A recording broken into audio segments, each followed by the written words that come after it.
right, everybody, here we are, final lecture of the year. On Friday, we will have just a review, so stay tuned to this lecture. Make sure to send me those questions based on the study guide or based on today's lecture to make sure that you get all that cleared up before the exam next Monday. I know the syllabus says a specific time, and yes, we would have been in the room for that specific time had we been on campus, but since we're off campus, the exam will be open all day. So if you have other exams that day, you will be able to take this one whenever you want. There is no time limit, same as all the other exams have been. I didn't want to change it up for the last one. If you have a big conflict, whatever that might be, I've had people email me to say, hey, I have to work that day that I wouldn't have had to work if I was on campus. Well, that's not a problem. We will open the exam for different days. Just make sure to email me to let me know what day is best for you to take that exam. The whole purpose here is to give everybody the best opportunity to get the highest possible grade on this exam without having them, look at your notes and all that kind of stuff. I want you to understand the content. I want you to be able to apply this when you move on to your classes next semester. But if that means that, we have to move the exam by a day for your best performance, let's make that happen. Okay. Before we get on to our cardiac skeletal muscle differences, our fiber types, some sex differences in blood supply, and also some cardiac muscle anatomy, that's kind of the same thing here. We got a lot of questions. I think people are ready to get those bonus points, and I put a lot of work into answering these. You guys are making me work for sure, and it's a lot of fun kind of learning some of these different sections that I haven't necessarily explored because they're not in the book, but they're great questions, so keep them coming. Okay, number one, you mentioned that using the Fick principle was a non-invasive method to measure blood flow. This is a person who just, wants to know, well, I'm curious, what about an invasive method? How would we actually do that if we wanted to measure it in the best way? Well, the way you do that is with a pulmonary artery catheter. And let's look at this picture right here of what a pulmonary artery catheter is. They're going to put this in probably right there in your pulmonary artery. It's going to, going to be over here, and there's going to be a little pathway that goes into your pulmonary artery, and then they can get it out through your pulmonary vein right there. Okay, that's where it's coming out, and through this wire that's being fed into your heart and then back out, they can look at the pressures and measure also blood flow. So if you want an invasive way to measure cardiac output, pulmonary artery catheter is your way to do that. I would not recommend it. I would recommend the Fick principle. Okay, number two. Is exercising in a warmer climate more effective in lowering your stroke volume? So if we're talking about cardiovascular drift here, okay, because of how much more you sweat compared to cooler climates. Well, I did some digging into the research for this one, and there was one study done that kind of looked at this exact question, and they didn't find a greater decrease in stroke volume. What they found was a similar decrease in stroke volume when a person exercised in the heat versus when they exercise in the cool. And what this says to me is this moves us more towards the chicken theory. Meaning that we saw a cardiovascular drift when people were exercising in the heat and in the cold. When they exercised in the heat, they produced more sweat. So theoretically, we would have a greater reduction in stroke volume because of that. Also, you're going to have more vasodilation at the skin because you're trying to cool yourself a little bit more as well. So theoretically, you'd have less blood return due to that. Well, what they saw in this study was that there was no difference in the cardiovascular drift over the course of the exercise, and that makes me think that the cardiovascular drift that they did see wasn't due to plasma volume loss. It was due to increased sympathetic outflow due to increasing heart rate, reducing the amount of time that the heart has to fill. So that gives me a little bit of evidence to put a little bit more thought towards that chicken theory, that it's the sympathetic, is the increased heart rate that drives the decreased stroke volume and not the other way around. I won't necessarily go out on a limb and say it's only that one because there is still evidence out there to say that plasma volume decrease does play a role. But as far as exercising in different heats, we're not going to see much of a difference. Next, what is the result of losing too much plasma volume, and could this happen as a result of sweating during exercise?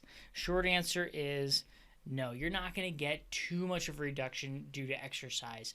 You're going to have that exercise stop way before then, Okay, this is going to be, if you're at that level of dehydration, that you've lost 10-15% of your plasma volume due to sweating, I guarantee that you're going to get some symptoms before that. They're going to alert you to stop exercising before that. Could it happen? Possibly. Will it happen to a person exercising and without any major defect? Probably not. All right. Does the sympathetic nervous system sense low blood pressure using the carotid sinus bioreceptors as well? We talked about the aortic arch. Or does it sense low blood pressure elsewhere? Well, here's a little picture of where the carotid sinus is. You can see this person's, neck right there. Here's that carotid sinus. Well, look at what is right behind that carotid sinus. The vagus nerve. And it turns out, yes, we were talking about the signals coming directly from the heart and the aortic arch on last Monday's lecture, but it turns out, yes, you are going to be able to sense blood pressure in your carotid sinus as well. This is actually on the way to the brain from the heart along that vagus nerve. So basically, if we think of that vagus nerve as that highway delivering that afferent nerve signal to the brain stem, where we're going to get the efferent back to change heart rate, well, the carotid sinus is basically like another entrance onto that highway. That highway started at the aortic arch, but it went right by the carotid sinus. The carotid sinus says, hey, I got some more information for you. I'll add on some afferent nerve signals as well. Let's get that heart rate going up if blood pressure is too low, or vice versa. This was a cool one. This was one that definitely made me do some digging. Somebody was really excited about it being May 4th the other day, so they wanted to ask a question about space. Are any of these cardiac regulatory pathways particularly impacted by zero gravity or space travel, especially during exercise? Okay, so I got kind of a general statement that I captured from a research article. Weightlessness during short-term space flights, couple days, couple weeks, causes a shift of about 2 liters of blood and fluids from the lower body segments to the upper part of the body. Because we're generally in this kind of upright position, we know that we have this shift of blood that goes down to our legs, okay? And we can return that due to our skeletal muscle contractions. That goes along with an increase of cardiac output of about 20%, despite an unchanged or decreased heart rate overall. So look at that. Cardiac output goes up 20% during this. And why is that? Because you're getting increased venous return. That blood that was normally sitting in your legs and hanging out there is now up in your upper body closer to your heart. So it's getting returned to the heart. Increased venous return equals increased cardiac output due to this Frank Starling mechanism, right? And what they did was they wanted to verify this. So they took a person in one of those planes that does those, it kind of goes up into the high atmosphere and then goes into a nosedive to create weightlessness. And they did that, I think it was like 90 times for these people to try and get these measurements. Really, really cool. And what they said overall when they looked at all these measurements together is they saw an increase in central systolic blood pressure. Okay, that makes sense. There's more blood in that area, so blood pressure is going to go up. It's not pooled out in the legs. Small increase from 124 to 127. Decrease in peripheral vascular resistance. Okay, that makes sense as well. We don't have gravity that we're fighting against to get that blood back. They saw an increase in stroke volume and a decrease in heart rate. So, are any of these pathways impacted by zero gravity? Absolutely. Zero gravity is what we're fighting against at all times. And we see here from this example, when they took people up in that plane, that we're going to get a change in the feedback mechanisms. Okay? Next one. How would having an atrial septal defect affect force production in cardiac muscles? Well, first, we need to talk about what an atrial septic defect is. Here's the septum going right down the middle of the heart. Atrial septum means that in this area right here, there is a defect that is allowing blood to flow from the right atrium into the left atrium or the left atrium into the right atrium. It could be one way, it could be both ways. What that's going to do is when this valve opens right here, normally the blood moves that way because it's going down its pressure gradient.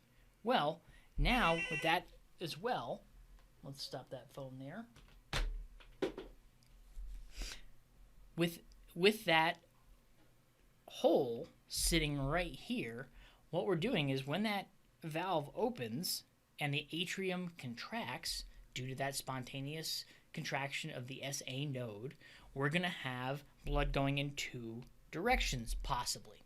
Okay? So what does that do?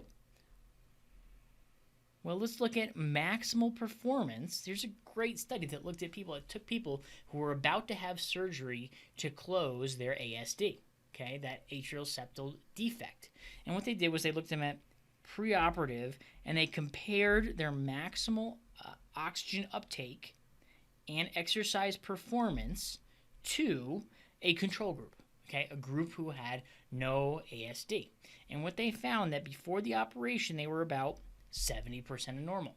And then they looked 4 months after that operation, they said, well, you're about 78% normal. But then they looked at these same individuals 10 years after the operation, and the reason they looked at this is because generally this is found pretty early in life, and then they can look a little bit later when the person is, 20 years old, 18 years old, something like that. And what they found is after 10 years, guess what? These people were at or above the normal or the percentage of the normal group for performance and oxygen uptake. So, does an ASD affect not necessarily the force production of the cardiac muscles? Let's look at the output as far as exercise performance is concerned. Yes, absolutely. It's going to decrease your ability to get blood out of your heart into the rest of your body. Cardiac output is going to go down with an ASD. Is that going to affect your ability to uptake oxygen and exercise? Yes. However, the great news here is that with a surgery to correct this, you're going to have normal exercise capacity, hopefully sooner than 10 years. Okay. Moving on. A lot of good questions, so I want to make sure we get through them quick. When you were explaining the signaling of blood pressure, would someone who has a pacemaker have a different reaction to the result of heart rate, or does the body still control the pace? Really, really cool question. It gets into kind of what does a pacemaker do? A pacemaker is there not to stimulate heart rate or heartbeat every single beat. Basically, it's a small mechanism that's inserted into your chest that only works when it senses that something is wrong. So this could be that the heart rate gets too low. This could be that the heart rate gets way, way, way too high, 250 beats per minute, and that's all programmed in there beforehand. Or there's too long of a break between heartbeats, something like that. The pacemaker is going to be able to sense, and that's when it sends an electrical signal to the heart, to the SA node, to re-stimulate that natural spontaneous depolarization. So when you're exercising, that natural spontaneous depolarization is going to slowly increase, right? And that's not going to be affected by a pacemaker. Okay, so generally a person with a pacemaker, if they're healthy for other circumstances, should be able to exercise. So it's not necessarily going to control their heart rate. It's not going to keep them from increasing their heart rate. Okay. Question here. So the muscles we talked about in the Frank Starling mechanism, not method, is just skeletal muscle and heart muscle, question mark, or just venous return and skeletal muscle? Not skeletal muscle, cardiac muscle. When we are talking about the Frank Starling mechanism, we are talking only about cardiac muscle, not skeletal muscle. Remember, this is venous return to the heart. So as that left ventricle stretches more, due to more blood returning to the heart, guess what? It's going to contract harder and going to eject more blood to a point. Remember, we looked at that 0.4 on the figure and we said, nope, that's stretched too much. Can't have enough there. Okay. So hopefully that gets it clear for everybody about the Frank Starling mechanism. Remember, it's only cardiac muscle. You have something called a length-tension relationship in skeletal muscle, but that's different than what we're talking about here. Really cool question about the liver. This really got me into, down a little bit of a rabbit hole here with some of my past research on renal physiology, because the liver is similar to the kidneys as far as, kind of our blood flow distribution. Okay, so for liver that you have on the table, does that include the intestines and stomach, in short, the GI tract as well? Or are they included in the other section? Just curious, because I know that the liver is a big organ, but the whole GI tract is pretty large as well. And if it only gets less than 70% of the blood supply during rest, that seems a little low to me, especially if one were actively digesting during that period. Well, let's look at just a slightly different figure. Here we go. And what we can see is here we have combined all of these organs, except for the kidneys, into one kind of group. And we're saying that during exercise, this whole group gets about during rest, it gets about 20 to 25% of your total blood flow. And that is a good amount overall. Because yes, we do need a lot of blood flow to this area, especially if we're digesting and trying to pull nutrients from our intestines, right? We need blood flow by that area. We need blood flow to the liver as well. Very important. You can also see, look at this, 20% of blood flow to the kidneys. That makes sense too, because what are the kidneys doing? They're filtering that blood. They're making sure to remove any waste products that have come from the intestines out, so that we can get rid of them. So the question here is that seems pretty low. And yes, it does seem pretty low if we were talking about that different figure the other day, but look at this one where we include those intestines in there. Now, what I want to say here is we have a special name for this area, and this is called the splanchnic bed, right there.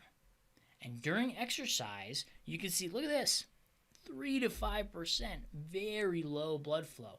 But also, look at this. Our cardiac output has gone from 5 liters to 25 liters. So if we do our calculation, let's pull it up again. Here we go. Let's do 25%, 0.25 times 5 liters. Because that's right here, that's our cardiac output at rest. Okay, so 0.25 times 5 equals 1.25. So that's how many liters per minute your gut is getting at rest. All right, if it's on the high end, 25%. Now let's do heavy exercise, 5%. 5%, 0.05 times 25 liters, because that's our cardiac output. Look at that. It's exactly the same volume. Per minute, your gut is getting the same amount of blood per minute, even though the percentage has gone down so much. And the reason that happens is because our total output has gone up a ton. Now, we do have a change, though. We have a shunting away, because right here they're saying, okay, we don't have that much cardiac output. Let's make sure a lot of it gets there. And right here we're saying, hey, we have a lot of cardiac output.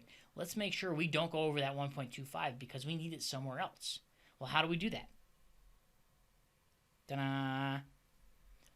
Capillary sphincters. When we are not exercising, this is the capillaries around your gut, okay? Surrounding your intestines, you have capillaries. Generally we think about these being on the skin surface, but you have capillaries surrounding skeletal muscle. You have capillaries surrounding your digestive tract. Absolutely. And at these sites right here, let's see if I can identify this. Right there, right there, right there, right there, right there. You have capillary sphincters. These are circular muscles that what they're going to do is close off or open to allow blood flow. And right here, they are open to allow blood flow to this huge network to supply oxygen and remove nutrients from your digestive tract.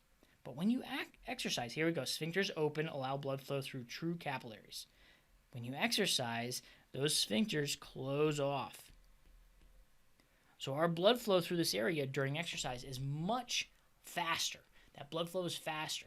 So even though it's going through a smaller space during exercise, the faster flow in general is going to result in the same volume per minute.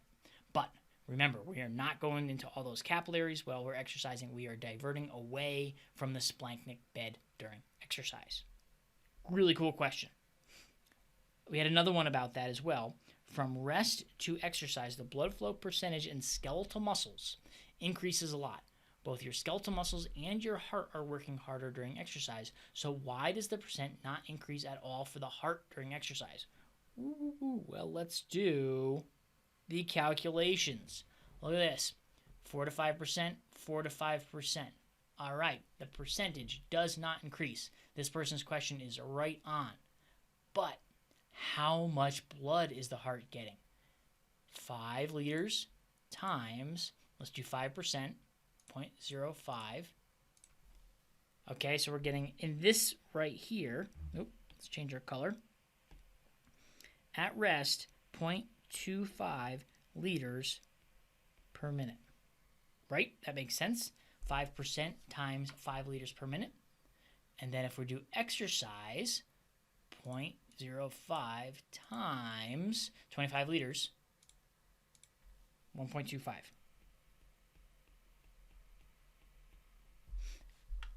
So the percentage has not changed, but the volume, the amount of blood being supplied, goes up a ton. You know, we saw here that the percentage went down and the volume stayed the same. Here, the percentage stays the same and the volume goes up. And that's due to this increased overall cardiac output. Your heart's beating faster, your stroke volume is higher, your cardiac output is higher. So that's how, I hope that answers your question about, even though the percentage doesn't go up, the volume being supplied goes up by about 5 times. Now we're getting into some of the pharmacology and its relationship to exercise. I did have a question regarding cardiovascular drift. Is cardiovascular drift affected if a person is taking beta blockers? Here's a super cool article. I recommend that you go on PubMed right after class and read this article because it comes out of a great lab at the University of Texas at Austin, and it's founding author there, Eddie Coyle, is one of the best cardiac physiologists out there. He's also kind of the first person to do the study with carbohydrate beverages and endurance exercise and show that if you're exercising for a long time, 2 to 3 hours, ingesting carbohydrates in with your beverages enables you to exercise for longer. He was the guy. He's the Gatorade guy. He's the reason why Gatorade exists, because he showed physiologically, doing muscle biopsies, all that kind of stuff, why it worked, okay? But in this case, he said, all right, let's take some people, some healthy people, and let's have them exercise at about 57% of their max. Not sure why he chose that number. I'm sure he was probably aiming for 55 or 60, and that's what they just came out with. And what we're going to do is we're going to have them exercise for 60 minutes, where we would expect to see some cardiovascular drift. And what they showed here, they did it in 2 conditions. Same exercise intensity, same wattage on the bike, okay? They either had them in beta blockers or control. So, let's do this. Let's do beta blockers in red, and we'll do control in blue. Beta blockers, okay. Or let's do control first. Here they are. They start out here, their stroke volume, how many mLs per beat. And over time, that goes down. You get that immediate drop, right? And then what we see is after about 20 minutes, oh, yeah, stroke volume starts to drop. Bummer. Okay. But with our beta blocker group, same initial drop, right? But then you get a stabilization. Huh. Interesting. Very interesting. What do beta blockers do? Beta blockers are given to people who have hypertension. And the way that they manage hypertension is by not allowing heart rate to increase too high. So remember, we said our chicken theory for our cardiovascular drift was that there's increased sympathetic activity, okay? And because of that increased sympathetic activity, you get higher heart rates, and that higher heart rate decreases the amount of ventricular filling time, and therefore stroke volume goes down. Well, what happens here when we didn't see that decrease in stroke volume? Well, it's driven right here by heart rate. Once again, in our blue group, okay, our control group, what's happening? Well, we get that immediate rise in heart rate, right? And then after about 20 minutes, we see a slow, progressive rise in heart rate, meaning that cardiac output would have been maintained. But if we look at our beta blocker group, here is heart rate being maintained due to those beta blockers. We see no change in stroke volume when that heart rate doesn't increase. Ah, interesting. So does this mean that all marathon runners should take beta blockers to avoid cardiovascular drift? If you said yes, do not become an exercise physiologist for sports performance. The reason this worked in this experiment is because the exercise intensity was relatively low. If we think about exercise intensity being high, look at this. We're in 140 to 150 beats. Okay, that's the max. Where this group right here was at 130 when they were in the beta blocker. If you know anybody who runs a marathon with a heart rate of 130, I guarantee they are not going to be contending for a spot on the podium.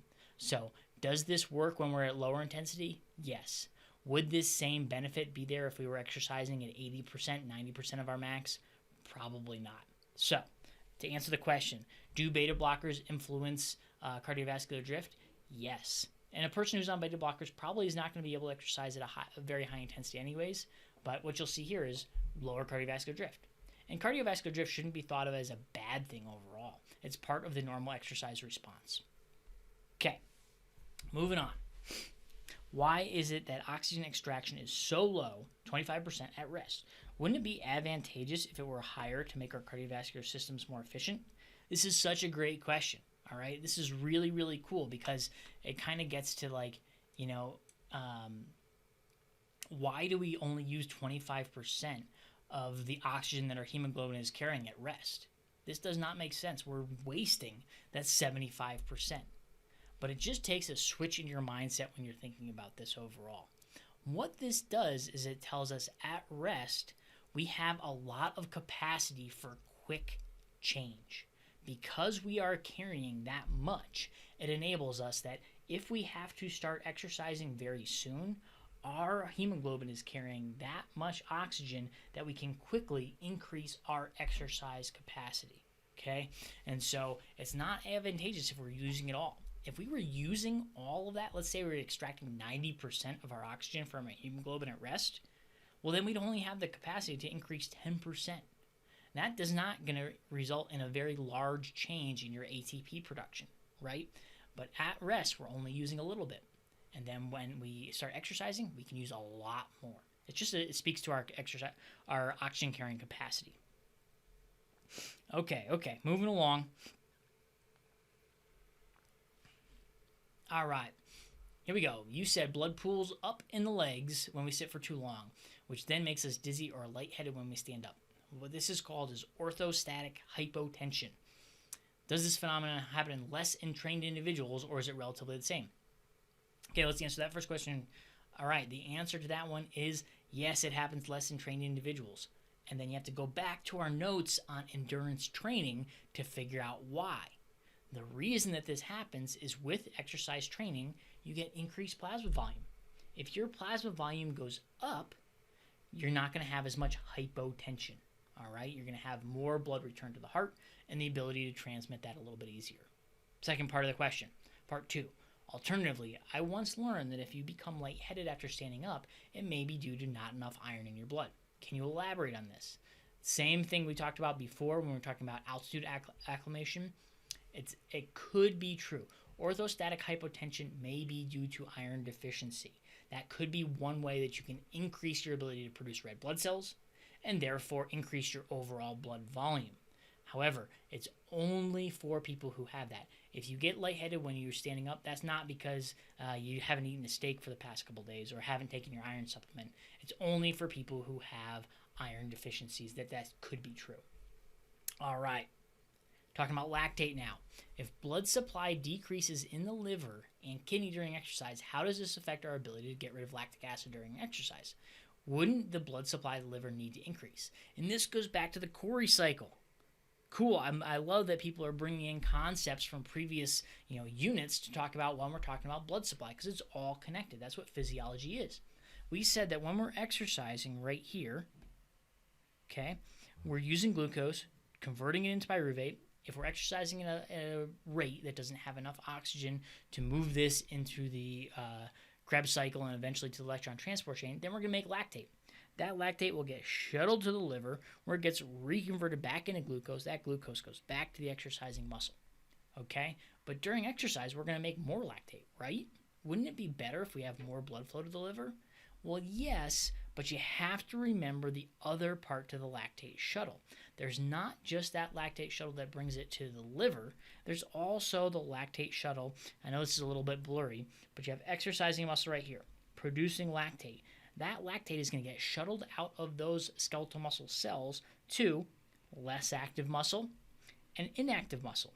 And in those places, we can oxidize it, and we can also turn it into glycogen in other muscles. We're also going to have some that goes to the liver, some that goes to the heart, and some that goes to the brain. And in all these locations, we can oxidize it to get rid of it. So remember, yes, one of the things that we do with lactate when we generate it during exercise is we transport it to the via the Cori cycle to the liver for resynthesis into glucose. But we also transfer it to a lot of other places to oxidize it to get rid of it.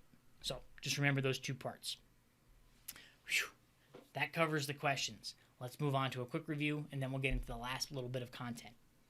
All right, review. Parasympathetic feedback is relayed back to the heart via blank nerve, while sympathetic uses which one? Okay, so we have to kind of remember back, and if we're thinking about parasympathetic, we're going with the vagus nerve.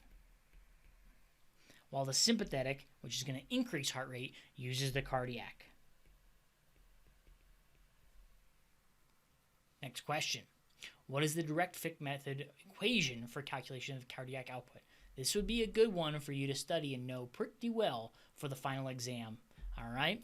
Our cardiac output is going to be equal to our VO2 if we're looking at our marker as oxygen. So our oxygen consumption, volume of oxygen, over our AVO2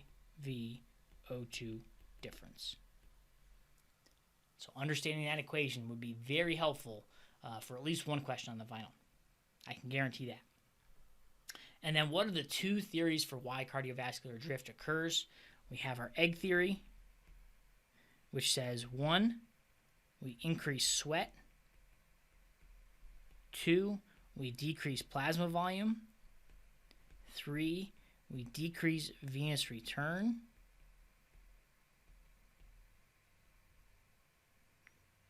4, we decrease stroke volume. And then 5, in order to compensate for decreased stroke volume, we have to increase heart rate. Okay? Cardiac drift results in increased heart rate. Then we have our chicken model, which is 1, we have increased sympathetic. Oops.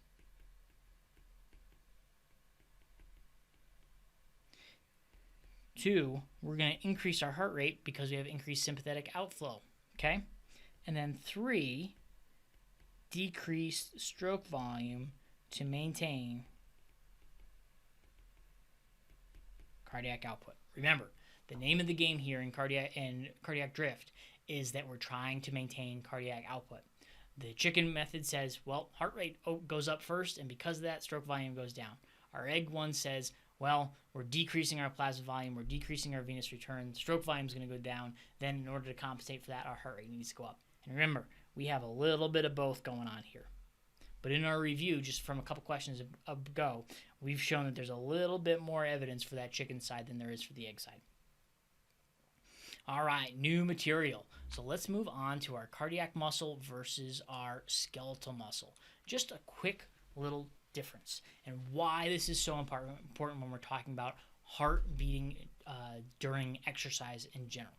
So one thing to keep in mind is if we are looking, let's do a little red lines, at our skeletal muscle cells, each one of these myofibrils right here is a cell.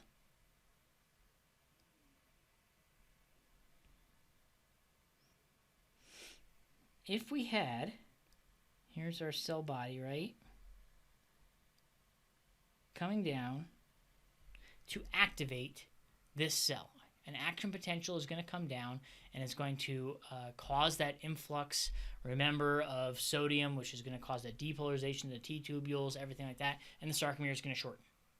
If we activate this cell, that action potential is going to move down this cell and cause that skeletal muscle to contract. Fantastic. But is it going to necessarily spread to that other cell? And the answer there is no. It's only going to cause this one that it innervated to contract. Well, let's look at the difference when we think about cardiac muscle. Well, look at this. Each one of these right here is a cell. But there's two differences here between these cells. These cells have branches, right like that. Look at these branches. So let's imagine here's our SA node causing an action potential to start right here in this cell. Well, it's going to move down that cell, right? But at the end of each of these cells, you can see, if I erase these lines that I put in there, this little squiggly kind of boxy line. What that is in general right there, that is something called an intercalated disc. I'm sure you guys have heard about this term before. And intercalated discs are basically gap junctions, and they allow the transference of action potential from one cell to another cell. So as this action potential reaches the intercalated disc right here, guess what? It can transfer through and get into this next cell. And then it can go this way. But it can also go this way. And it can go into this cell. And then it's going to get into this cell.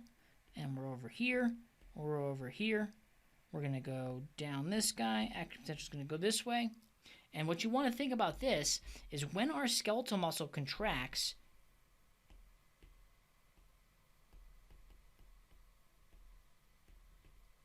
one direction, right? This moves in the longitudinal kind of contraction plane from one end to the other. If you think about your bicep, when that contracts right here, it's going to pull and create a shorter distance between the origin and insertion of that muscle. That is not what happens, and that the benefit of that is it produces some force. It's able to move something a long distance. Our heart doesn't have to go that far to produce a contraction. That ventricle is not changing by that much, that great of a distance. But if we look at this, we have contractions happening in both directions. When these guys contract, get bigger and contract again, what's going to happen is we're going to get contraction longitudinally and horizontally, three-dimensional contractions. So, why are intercalated discs important? The answer to that one is they allow transmission of AP between cardiomyocytes. Okay? Heart cells, heart muscle cells. That's what a cardiomyocyte is right there. Okay? Now, the other question is, why is cardiomyocyte branching important? And the answer there is it allows 3D contraction.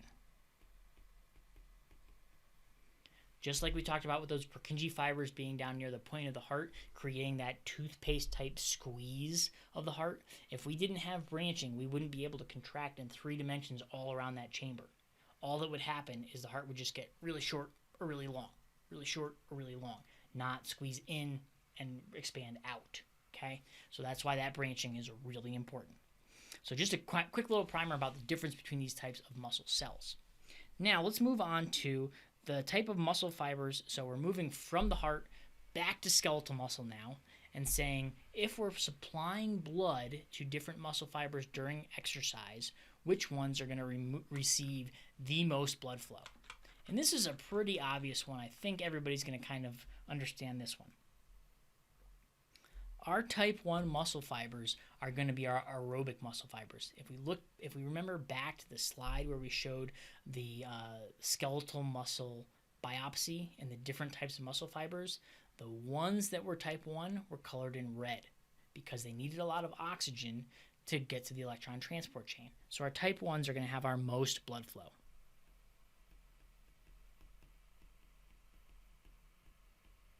And this is because they are oxidative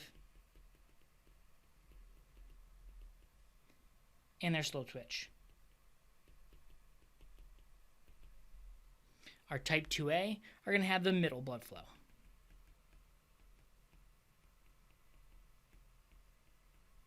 The energy they use is oxidative, but it's fast oxidative. Okay, it's generally just going to be, it's not quite as much of the electron transport chain. We are going to use some oxygen for our type 2A, but we're going to use a lot less than we would for our type 1. Type 2X are our least blood flow.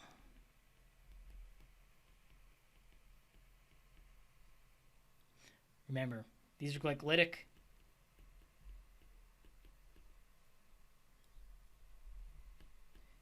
No oxygen needed.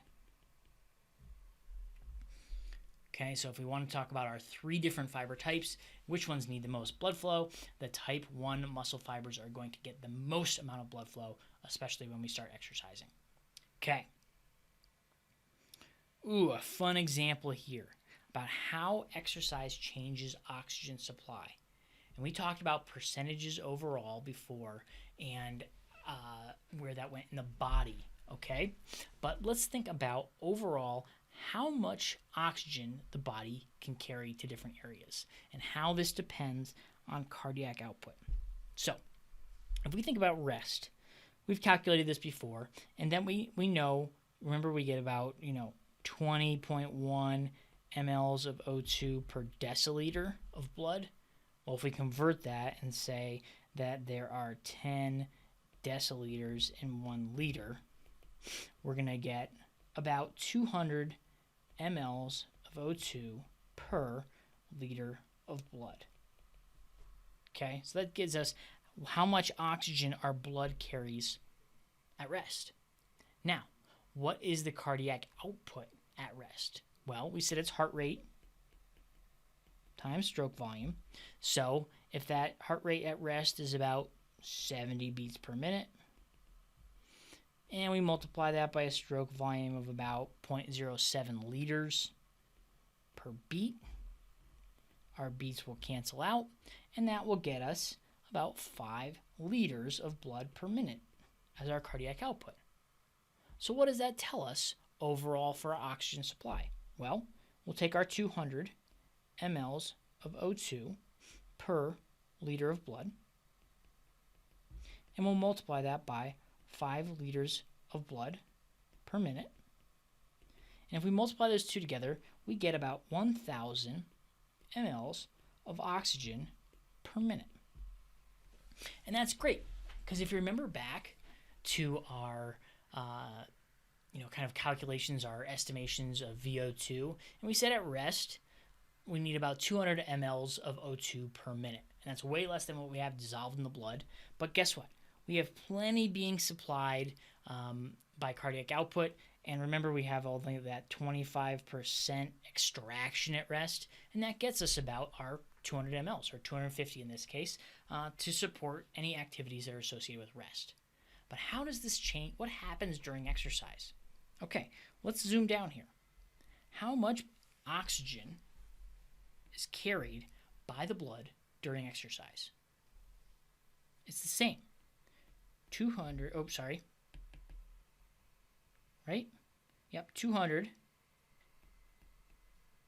mLs of O2 per liter of blood.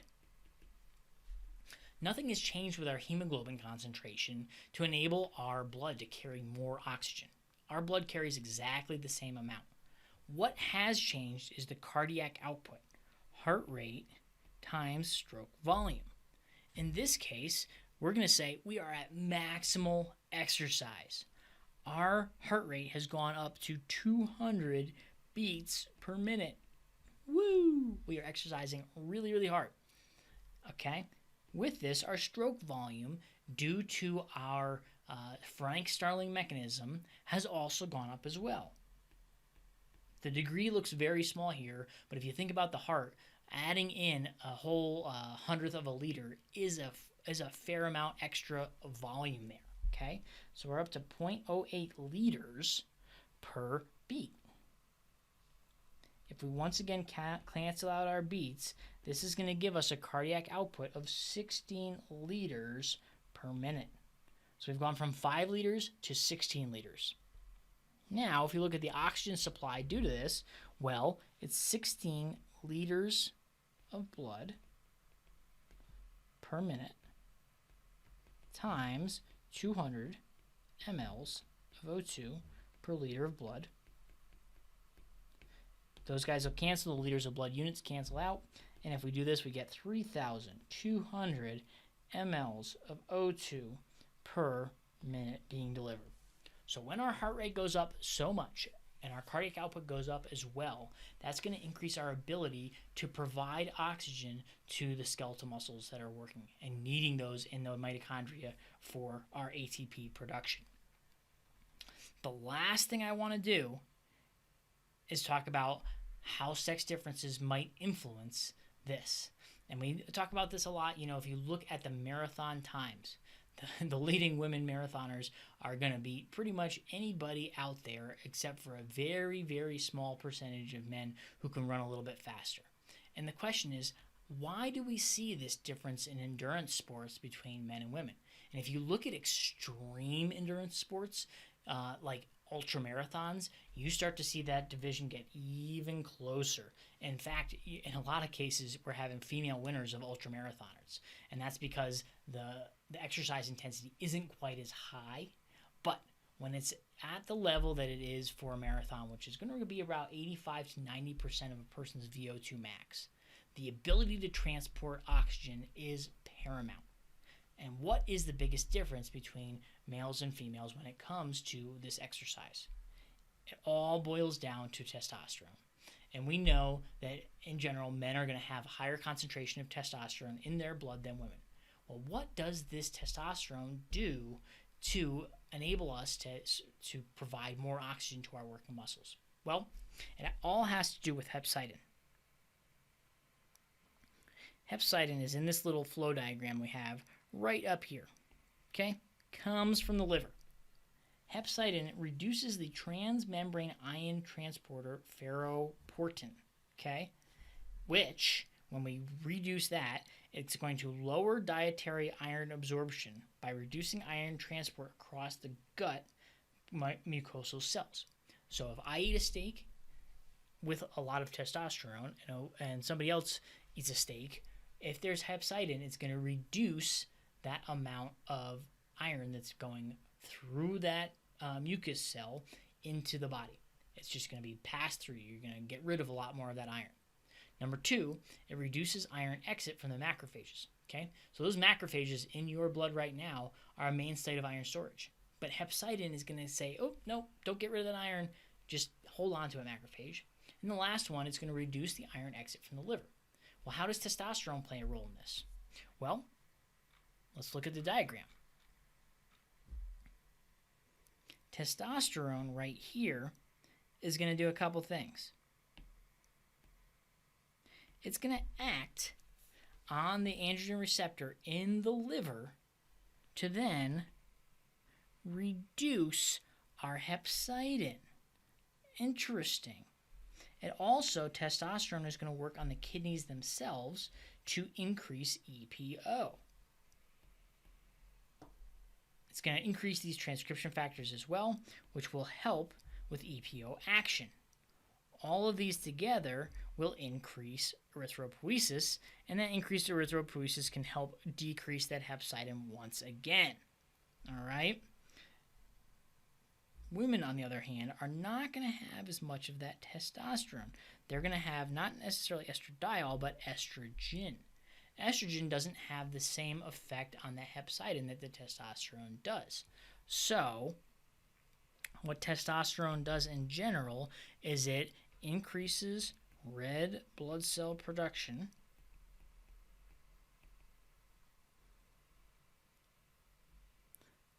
because it reduces hepcidin.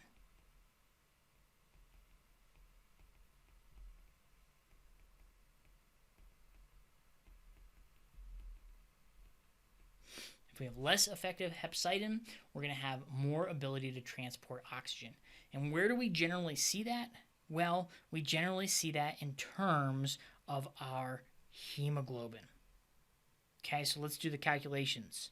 How does gender, specifically hemoglobin content, influence our heart rate during exercise? Okay, so the first thing we're going to do is we're going to calculate the maximal oxygen carrying capacity of men in general and women in general.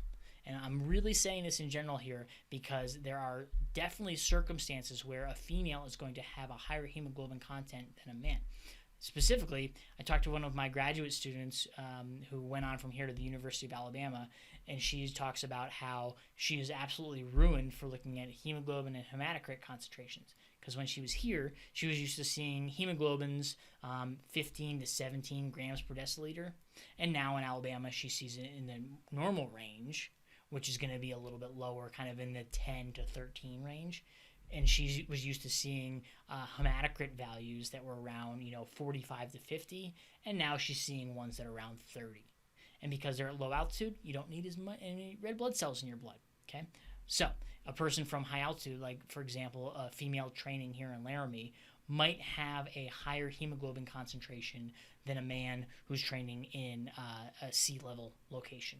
Okay, so that's just an example of when this wouldn't apply. But in general, you have two people in the same place, men are going to have a little bit higher hemoglobin. So if we remember back to our calculations, we know that with 1.34 grams of, or mLs of O2, per gram of hemoglobin. And if we know that men in general are going to have about 15 grams, per deciliter, right? We can then say that equals about 20 mLs of O2 per deciliter of blood. And then if we do the same thing for women, we say, okay, this is mLs of O2 per gram of hemoglobin times 13 grams of hemoglobin per deciliter of blood.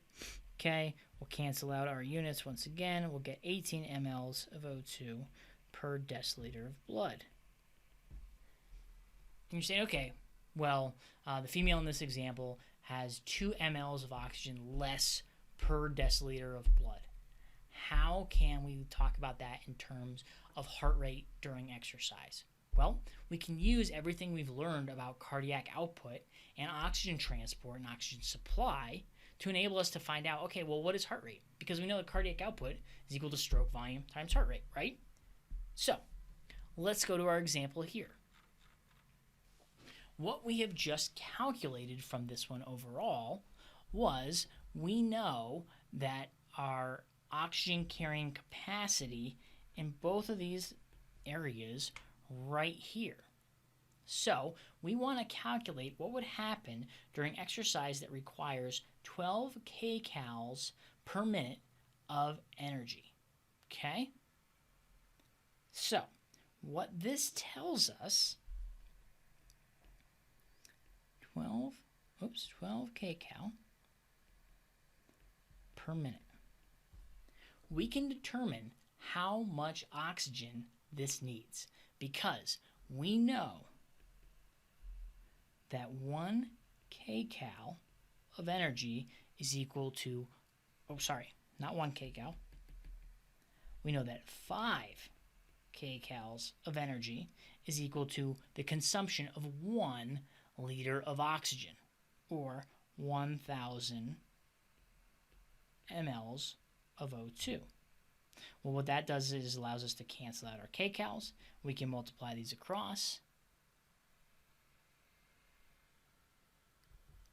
And overall, what this is going to do is it's going to get us 2,000. Let's bring up our calculator. We got it right here. Where are we? Okay. 12 kcals times 1,000 divided by 5. 2,400 mLs of O2 per minute. That's what we need. So in each of these examples, for male and female, we need 2,400 mLs of O2 per minute.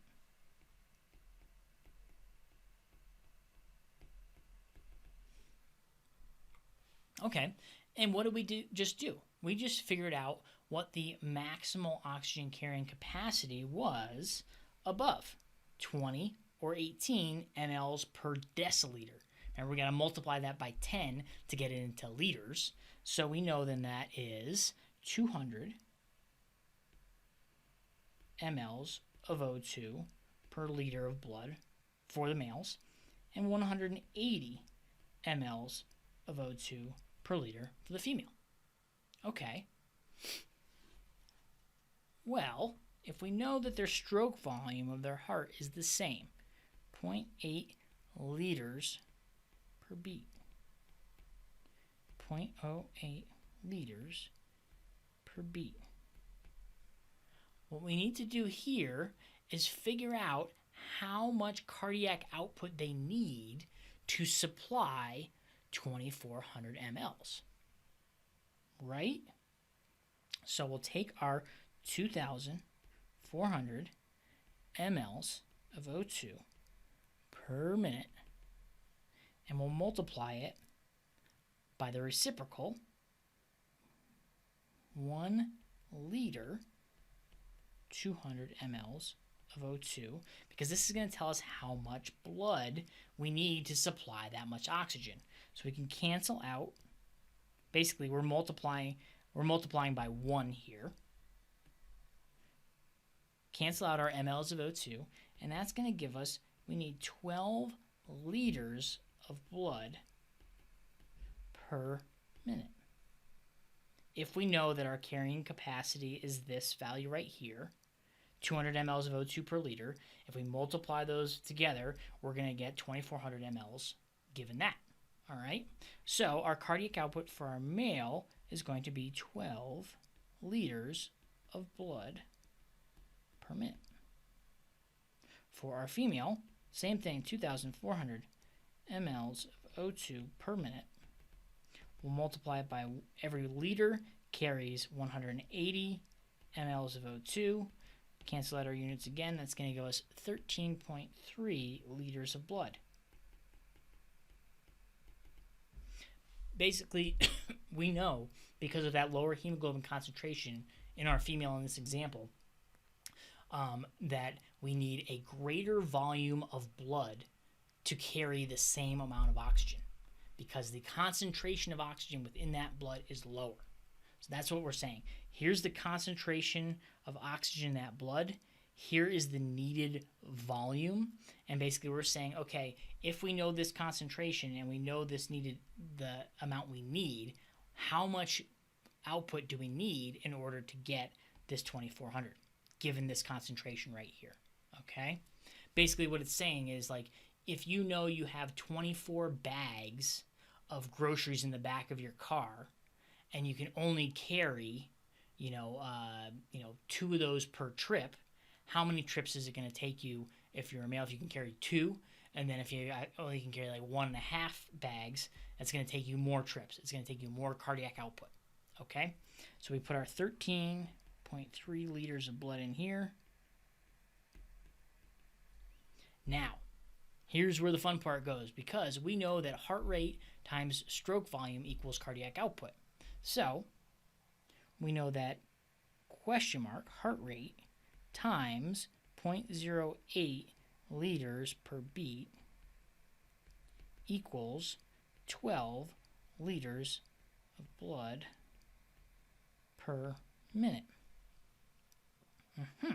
So we need to divide or multiply by the reciprocal. So we have our 12 liters of blood, and then we're going to multiply by 1 beat over 0.08 liters. Okay, so we're multiplying these guys right here. 12 divided by 0.08 equals a heart rate for our males, because our liters cancels out our liters, 150 beats per minute. Let's do the same example for our female here.